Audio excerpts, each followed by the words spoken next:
Saya bisa mengatakan hal ini merupakan kecolongan yang direncanakan karena memang sudah terlihat dengan amat sangat jelas bahwa ada keterlibatan dari radikalisme dan terorisme di dalamnya.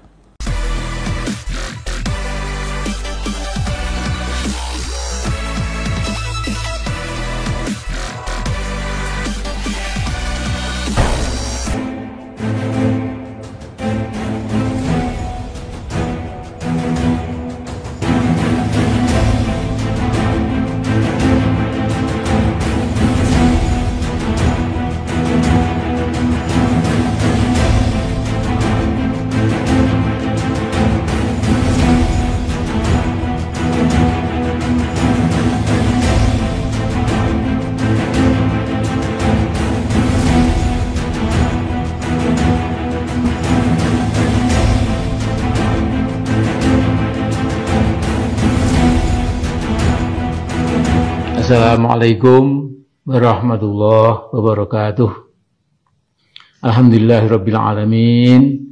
Wassalatu wassalamu ala asyrafil anbiya'i wal mursalin wa ala alihi wa sahbihi ajma'in. Saudara-saudara sekalian, saya akan membuat video enteng-entengan dalam rangka menyongsong insyaallah peristiwa besar, yakni unjuk rasa atau demonstrasi mahasiswa besok pagi 11 April 2022. Nah, saya mohon kesadaran Mas Jokowi dan Bung Luhut bahwa perkembangan kondisi dan situasi politik nasional nampak makin eksplosif. Di kota-kota besar seperti Surabaya, Malang, Solo, Jogja, Bandung, Bogor, Serang, Palembang, Padang, Medan, Makassar, dan lain-lain. Ratusan dan ribuan mahasiswa mulai turun ke jalan.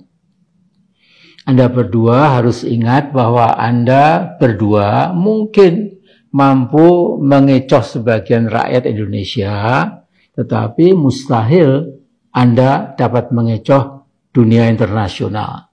Demo 11 April besok pagi, pasti akan diliput oleh Al Jazeera, BBC, ABC, CNN Indonesia, CNN Internasional, belum lagi wartawan The New York Times, Guardian, The Straits Times, dan puluhan koran asing yang lainnya yang dipastikan akan melaporkan unjuk rasa itu secara kurang lebih objektif.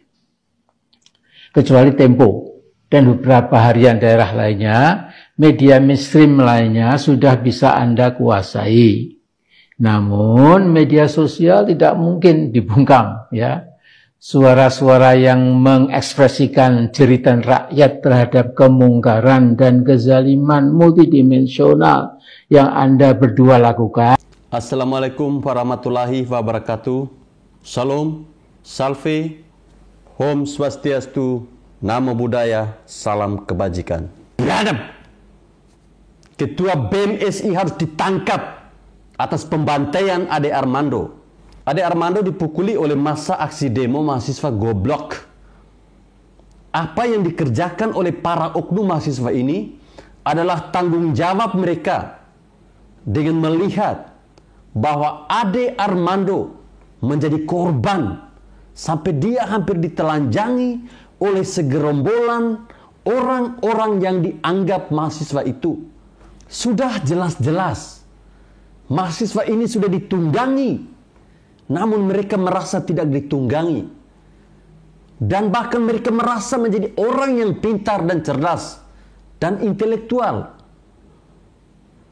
Bahkan kita tahu sendiri bahwa Ade Armando yang sudah berusia 60 tahun, yang merupakan pengamat politik dari Indonesia, yang juga merupakan dosen fakultas jurusan sosial dan filsafat di kampus ternama di Indonesia pun harus digebukin.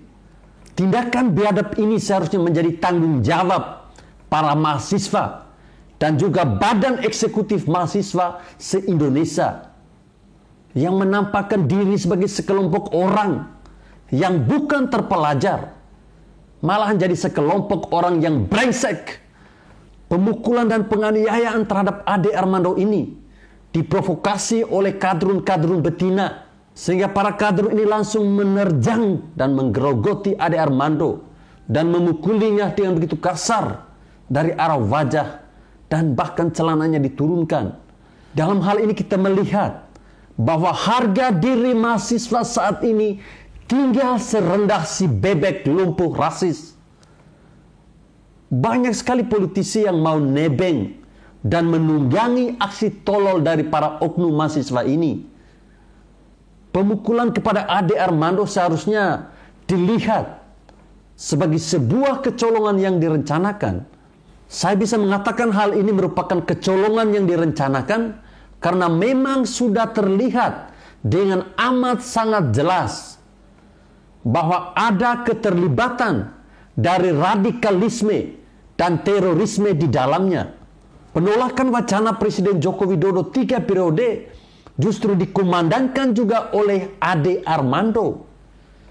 Dia bahkan mengatakan bahwa dirinya mendukung aksi mahasiswa ini dalam menolak wacana tersebut. Tapi kenapa Ade Armando yang dipukul sampai babak belur dan matanya sampai tidak bisa melihat, saking lengkapnya perbuatan mereka ini? Ini sudah merupakan sebuah indikasi kuat bahwa ada kelompok-kelompok radikalisme pendukungnya Anies Baswedan yang bermain di dalamnya dan berenang-renang di dalamnya. Setiap pertemuan pasti punya rasanya sendiri.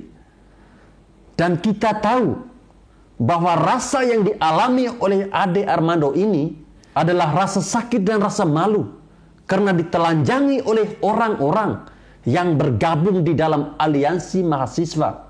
Meskipun pelaku pemukulannya sudah ditangkap, saya merasa itu masih belum selesai. Seharusnya yang ditangkap adalah koordinator lapangan dan para provokator yang mulutnya tajam dan melakukan provokasi dengan gila-gilaan itu. Padahal kita tahu di bulan suci Ramadan ini orang-orang harus menahan amarah dan juga menahan nafsu.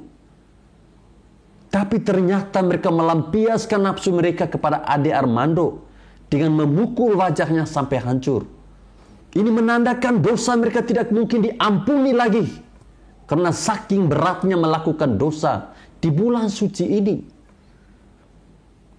Pemukulan kepada Ade Armando ini bisa dilihat dari sisi yang lain juga, yaitu bahwa demonstrasi mahasiswa ini bukan lagi bicara tentang penolakan kepada Presiden Joko Widodo dan mengedepankan demokrasi. Tapi apa? Mereka ini, para oknum-oknum mahasiswa ini lebih mengedepankan anarkisme dan bakar-bakaran seperti orang gila yang lagi kesurupan kadal gurun. Mereka juga kesurupan roh radikalisme dan terorisme yang pernah mereka dengar. Sudah waktunya yang ditangkap itu bukan lagi para pelaku pemukulan maupun koordinator lapangan saja. Harusnya yang ditangkap itu adalah si bebek lumpuh rasis dan juga para politisi-politisi busuk yang menjadi penggerak dari mahasiswa ini. Saya kira Kepala Kepolisian Republik Indonesia Bapak Jenderal Listio Sigit Prabowo juga lembek dan tidak berani menjadi orang yang tegas seperti Bapak Tito Karnavian. Apakah karena dia merasa takut dianggap sebagai penista agama kalau memproses dan menangkap si bebek lumpuh rasis ini?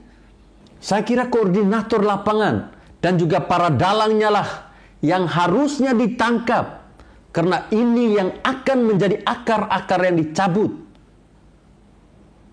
Seharusnya bukan hanya memotong ranting-rantingnya, karena ranting-ranting pohon itu memang bukan ranting-ranting yang penting. Mereka ini memang disiapkan untuk diruntuhkan. Ketika aktornya masih belum dicabut, di sana lagi makan terus-menerus, berlangsung dan memakan korban seperti Ade Armando dan juga yang lainnya. Semoga saja dengan video ini kita bisa sadar bahwa pemukulan kepada Ade Armando ini merupakan tanggung jawab dari BEM-SI yang pernah datang ke acara itu pagi-pagi untuk menyemangati dan membakar dan memprovokasi orang-orang di sana. Dan yang paling benar adalah Ketua Badan Eksekutif Mahasiswa seluruh Indonesia harus ditangkap dan dipenjarakan karena sudah menjadi orang yang kelihatannya berencana untuk kecolongan. Sehingga Ade Armando yang merupakan dosen dari mahasiswa itu digebukin sampai hampir mati.